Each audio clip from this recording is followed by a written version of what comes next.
Anything that could have been living in the wood is annihilated. There's muddy footprints all over it. Like pulls up and puts it onto a conveyor belt.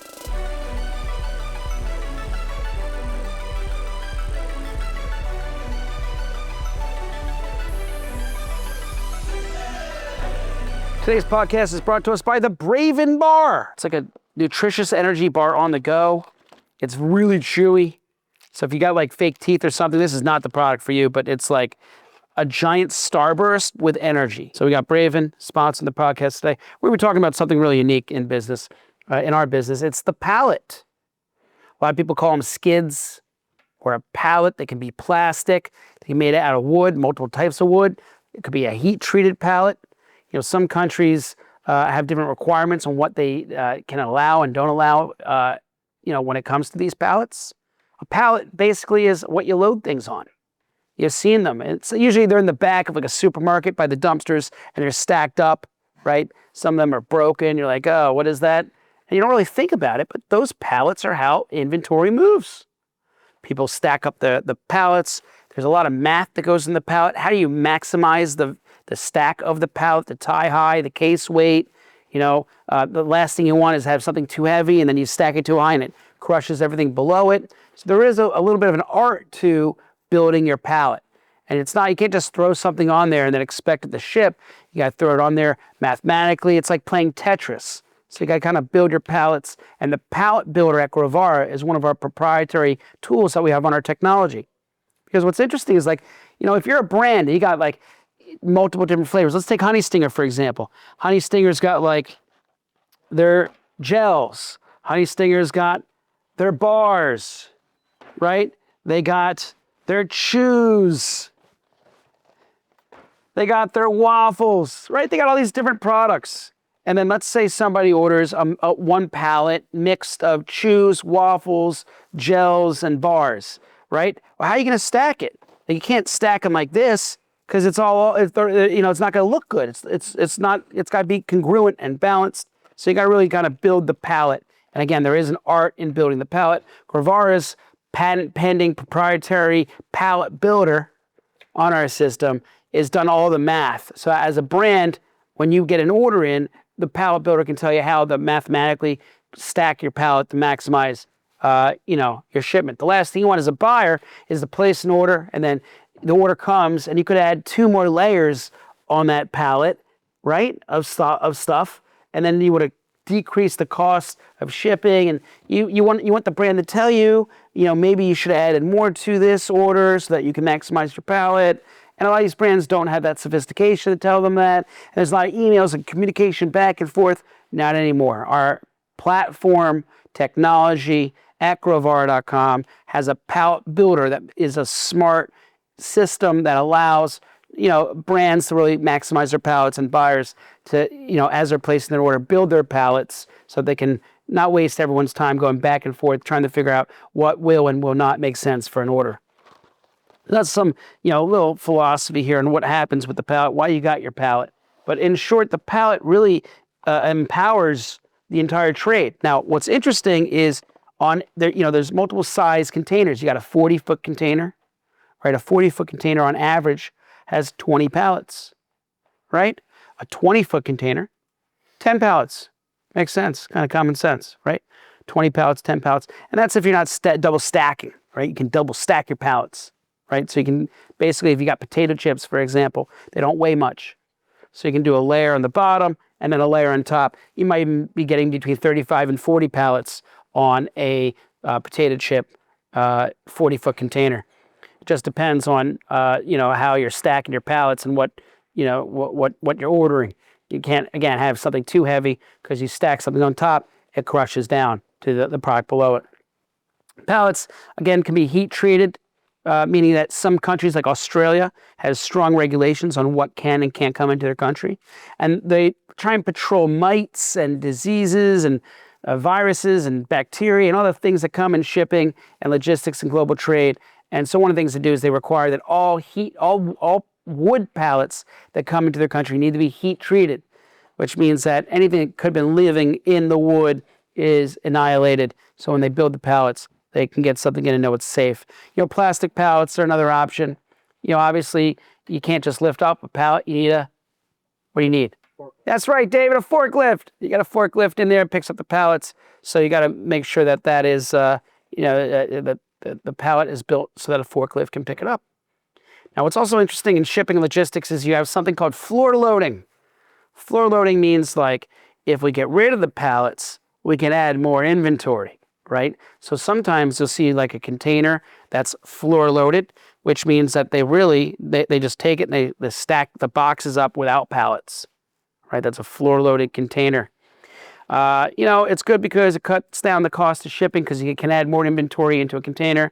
It's bad because there's a lot of manual labor that goes into unloading a pallet and filling up a container, and then when the pallet gets to the destination, unloading the container and rebuilding the pallets to get that last mile delivery and fulfillment.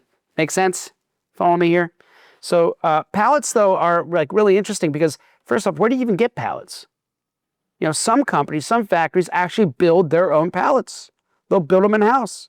Sometimes it's cheaper for a factory to make their own pallets than to pay for someone to bring pallets to them and then stack them on their own. So they'll actually build their own pallets, or it's cheaper for some places at the end of the line with the buyers that deconstruct the pallets, take them apart, throw them away, recycle them. Some cases, there's companies now that upsell and, provide pallets a new life. Some pallets get damaged in transit, so they get broken. Some people, instead of throwing them out, repair them. Again, every company, every factory, every business has its own solution for the pallet. But the pallet really is one of the key elements in the logistics and the freight forwarding of 2025. It's kind of interesting because 100 years ago, there were no containers. There were no pallets. There were no forklifts. So how do they move things? So you think about the little innovation that we take for a day-to-day now in 2025, which makes the world move, and the pallet is no different. So there's a couple things when it comes to logistics and supply chains that are important. So let's say we take the pallet, I'm going to order a full container of Braven Bar, okay? What's Braven Bar going to do with it? Braven Bar is going to go ahead and stack the pallets, build the pallets, right? Money changes hands, logistics come in. Pallets now are time to move. Truck's going to come in. It's going to pick up that container. It's going to pull that container to a port or a consolidation facility. Some countries require stickering and labeling. So meaning if we got to get a product to Australia, it's in English, but they might go by the metric system. So on the back here where they have the ingredient panel, we might have to do a stickering and labeling, which means we actually have to put a sticker on top of the ingredient panel to make this compliant with the registration and regulations and compliance of these different territories and countries that we're selling into. So that's an art in itself, because you can't just put a sticker on something and ship it and expect to be okay. You got to first off translate that sticker into the appropriate language, convert the mathematics, and like I said, if they're on the metric system, then the breakdown is going to be different for the serving sizes, etc. So you got to really make sure that you are in compliance. Buyers are usually helping us understand exactly how we can stay compliant within their territories. We usually send them over our label. They'll send us back a copy of the label, translated or converted to what they need it to say. Then we work with different consolidation groups. These are people who actually take in the pallets, break down the pallets, and then they'll do the stickering and labeling. And then what do you think happens? And how do they even put a sticker and a label on every single unit? Let's pretend a pallet has 150 of these on it. What's happening? Would you believe the consolidator, or just basically the facility that's going to be doing the fulfillment and putting the stickers on, is going to receive the pallet with the inventory on it from the factory. They're going to go literally open up every single case, pull out every single unit, get a sticker, and manually put a sticker on the product itself to make sure everything looks good. It's not just thrown haphazardly onto the product, looks like crap. That's not how this works. It's literally done unit by unit. Adds certain costs. There's a different expense to adding a pallet, adding a stickers and having consolidation as part of your supply chain. End users are going to pay for it, but it's all built in there. Once the product has a sticker on it, it's then taken and put right back into the case. And that case is resealed, and that case is then put back onto the pallet, and they rebuild the pallet unbelievable. You would never expect that much work went into it. Some places in 2025 actually are going AI and have robotics that actually are going ahead and doing what I just said, deconstructing the cases, literally with like a vacuum like type of like arm, like pulls up and puts it onto a conveyor belt that then has a smart machine that looks at it, picks it up, knows exactly where to put the sticker and puts the sticker. The sticker itself is also an art in itself because, like, for example, if you have a frozen product, you can't just put a regular sticker on it. You need a special sticker with a special adhesive you can put into a freezer. You know, or get some condensation on it. That adhesive is going to not worry about getting a little wet and falling off. So you got to really, there's a lot of art into this consolidation, supply chain fulfillment. And really, ever since post-COVID, you've seen supply chains become at the forefront of every conversation when it comes to logistics and global trade. So anyway, that's part of the secret sauce that goes into moving and preparing and the journey map of the product on the pallet to the consolidator, to the port, to the vessel, to the end country, then going through customs clearance, getting up in another consolidation or distribution group, and then getting put onto a truck and taken to a retail shelf so that you can go to the store and buy it yourself. A lot of moving parts and a lot of steps to get Brave and Bar from its assembly line all the way to your kitchen. Okay, so when you're out in the market now, next time, and you pick up your bag of Brave and Bars, or you're going and you're grabbing your Honey Stinger, your Quantum Energy Squares, or your Badia, think about how to get there, right? How many people, how many steps had to touch that unit to get it to you in the condition that it got it to you in? Now, this doesn't always happen as seamlessly as I just played it out. In fact, I'll venture to say about 20% of all orders that we have here at Grovara have some type of issue, right, along that supply chain. In one instance, we had a coconut milk. We had like a silk product that we shipped to the UK, and the buyer is like, "What happened?" And I'm like, "What do you mean what happened? You got your product?" "Yeah, we got the product, but there's muddy footprints all over it." I'm like, "What are you talking about, muddy footprints?" What do you believe?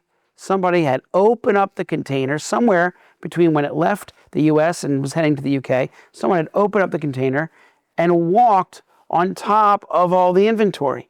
And all the cases that were on top got crunched, and there's these big footprints on top. And that, you think about the amount of waste and just bad practices that go into the logistics and supply chain business. But it happens. So all these different steps, all these different products got to you somehow, and it all starts with a pallet.